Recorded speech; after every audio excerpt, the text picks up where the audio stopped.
Radio La Frontière.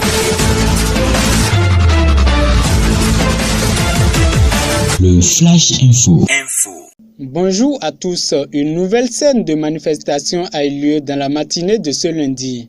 Des manifestants ont pris d'assaut la route inter-État Cotonou-Malanville. Ces manifestants dénoncent l'exclusion de l'opposition des prochaines législatives au Bénin. La situation est désormais sous contrôle, ceci grâce aux éléments de la police républicaine qui sont descendus sur les lieux pour ramener l'ordre.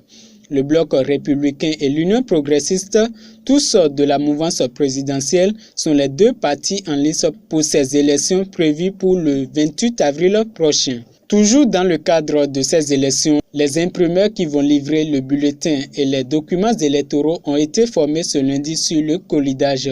Ce collidage consiste à faire les paquets de bulletins et d'autres documents électoraux par arrondissement et ce en fonction du nombre de postes de vote.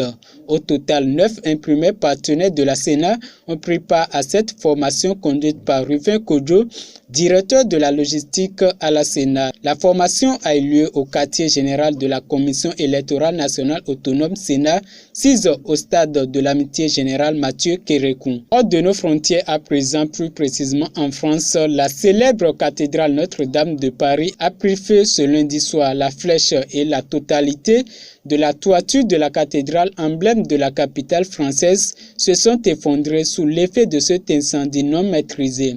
Le président Emmanuel Macron s'est rendu sur les lieux de l'incendie en reportant une intervention télévisée très attendue. Cet incendie intervient au premier jour des célébrations de la Semaine Sainte qui mène à Pâques, principale fête chrétienne. Le monument gothique du Moyen-Âge est le bâtiment le plus visité d'Europe. Environ 13 millions de touristes visitent le bâtiment chaque année.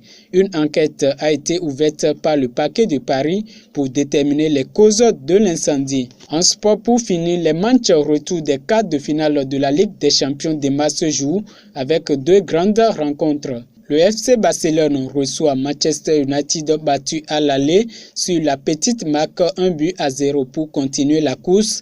Les Anglais doivent donc marquer 2 buts, mais quant au coéquipier de Lionel Messi, un match nul fera l'affaire. L'autre rencontre, c'est entre Juventus de Cristiano Ronaldo et Ajax tombeur de Real Madrid. Après un match nul, 1 but partout lors du match aller, la victoire s'impose à ces deux clubs pour rester dans la course. Ces deux rencontres auront lieu à partir de 20h locale.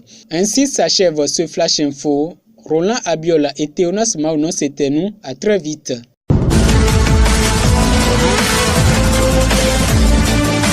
Radio La Frontière. Le Flash Info.